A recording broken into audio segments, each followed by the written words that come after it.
అధిక బరువు అనేక సమస్యలకు కారణం. సాహితీ యోగా ఆన్లైన్ క్లాసులో జాయిన్ అవ్వండి.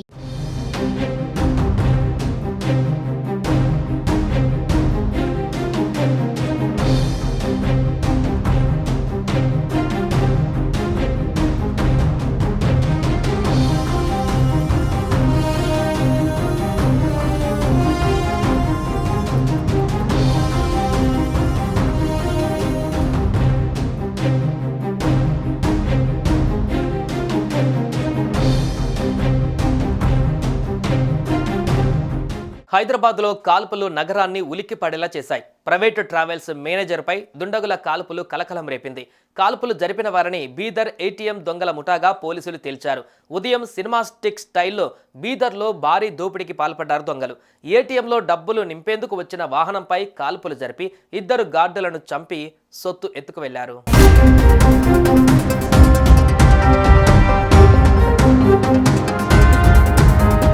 హైదరాబాద్ నగరంలోని అఫ్జల్గంజ్లో గురువారం రాత్రి కాల్పులు కలకలం రేపాయి. కర్ణాటకలోని బీదర్లో గురువారం ఉదయం ఏటీఎం డబ్బును దోచుకున్న దొంగలను పట్టుకునేందుకు అక్కడి పోలీసులు హైదరాబాద్ వచ్చారు. అఫ్జల్గంజ్లో పోలీసులను చూసిన దొంగలు వారిపై కాల్పులు జరిపారు. అనంతరం స్థానికంగా ఉన్న ట్రావెల్స్ కార్యాలయంలోకి వెళ్లిన దొంగలు ట్రావెల్స్ మేనేజర్ పైన కాల్పులు జరిపారు. బ్యాగుల్లో డబ్బులు ఉండడాన్ని ప్రశ్నించడంతో దొంగలు ట్రావెల్స్ యజమాని పైన కాల్పులు జరిపారు. ఆయన స్వల్ప గాయాలతో ప్రాణాలతో బయటపడ్డారు. ఆ తర్వాత దొంగలు అక్కడి నుంచి పరారయ్యారు. హైదరాబాద్ ఈస్ట్ జోన్ డీసీపీ ఘటనా స్థలానికి చేరుకుని పరిస్థితిని సమీక్షించారు. ఈ క్రమంలో కాల్పులకు పాల్పడిన నిందితుల కోసం హైదరాబాద్ నగర వ్యాప్తంగా తనిఖీలు చేస్తున్నారు.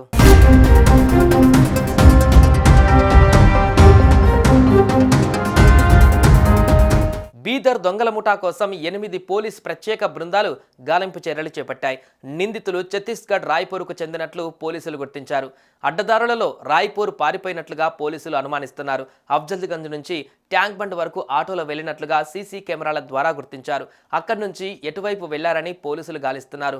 ఇప్పటి వరకు 100కి పైగా సీసీ కెమెరాలను పోలీసులు జల్లెడపట్టారు. ట్యాంక్ బండ్ నుంచి సికింద్రాబాద్ రైల్వే స్టేషన్ వెళ్లి ఉంటారని పోలీసులు అనుమానం వ్యక్తం చేస్తున్నారు.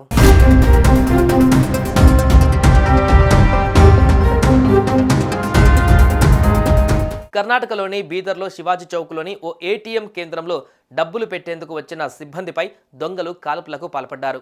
2వీలర్ పైన వచ్చిన 2 కాల్పులు జరపగా భద్రతా సిబ్బంది ఒకరు అక్కడికక్కడే ప్రాణాలు కోల్పోయారు. మరో వ్యక్తి ఆసుపత్రికి తరలిస్తుండగా మృతి చెందాడు. ఇక దుండగులు ఏటీఎం డబ్బును బ్యాగులో వేసుకుని ద్విచక్ర వాహనం పైన అక్కడి నుంచి పారిపోయారు. ఇందుకు సంబంధించిన వీడియోస్ గురువారం సోషల్ మీడియాలో వైరల్ అయ్యాయి.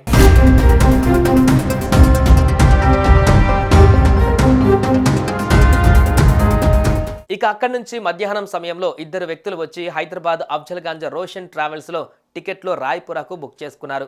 తిరిగి సాయంత్రం 7 గంటలకు ట్రావెల్స్ ఆఫీస్ వద్దకు వచ్చారు. అక్కడ నుంచి వారిని మినీ బస్సులలో బస్సులు ఆగే పాయింట్ వద్దకు తీసుకువెళ్లడానికి సిద్ధమయ్యారు. అయితే ఇదే సమయంలో ట్రావెల్స్ సిబ్బంది అనుమానంగా ఉన్న బ్యాగ్ చెక్ చేయడానికి ట్రై చేశారు. అయితే వారు డబ్బులు తీసి ట్రావెల్స్ సిబ్బందికి ఇవ్వడానికి ప్రయత్నించారు.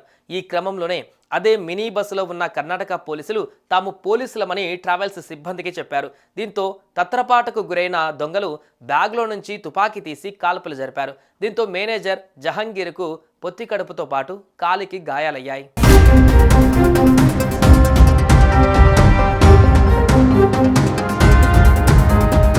సుమన్ టీవీలో మీ పర్సనల్ అండ్ బిజినెస్ ప్రమోషన్స్ కోసం కింది నెంబర్కి కాంటాక్ట్ చేయండి.